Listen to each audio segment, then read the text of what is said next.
ব্যতিক্রম হয়ে যায়, তাতে যে গুনাহ হয়ে যাবে তা কিন্তু না, নামাজ হয়ে যাবে। 5 ওয়াক্ত সালাতের পরে পড়ার জন্য দোয়া ও জিকির জানতে চাই।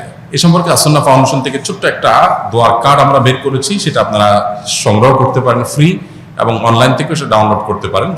প্রত্যেক 5 ওয়াক্ত ফরজ নামাজের পর নবী সাল্লাল্লাহু আলাইহি ওয়াসাল্লাম যে আমলগুলো করতেন, এর মধ্যে 1 নম্বর আমল হলো আল্লাহুম্মা আনতাস সালাম ওয়া মিনকাস সালাম তাবারাকতা ইয়া যাল জালালি ওয়াল ইকরাম পাঠ করা। তারও আগে আল্লাহু আকবার, আল্লাহু আকবার, আল্লাহু আকবার, হ্যাঁ, আল্লাহু আকবার পাঠ করা। ইস্তিগফার পাঠ করা, আল্লাহু আকবার একবার, আস্তাগফিরুল্লাহ, আস্তাগফিরুল্লাহ, আস্তাগফিরুল্লাহ 3 বার, আল্লাহু আকবার একবার, আস্তাগফিরুল্লাহ 3 বার। অনেকগুলো আমাদের মধ্যে আল্লাহু আকবার না, শুধুমাত্র ইস্তিগফার 3 বার, আস্তাগফিরুল্লাহ, আস্তাগফিরুল্লাহ, আস্তাগফিরুল্লাহ, এরপরে হলো আল্লাহুম্মা আনতাস সালাম ওয়া মিনকাস সালাম তাবারাকতা ইয়া যাল জালালি ওয়াল ইকরাম। এটা হলো সালাম ফেরানোর পরপর। এরপরে হলো আয়াতুল কুরসি, আল্লাহু লা ইলাহা ইল্লা হুয়াল হাইয়ুল কাইয়্যুম, পুরো আয়াতটা পড়া।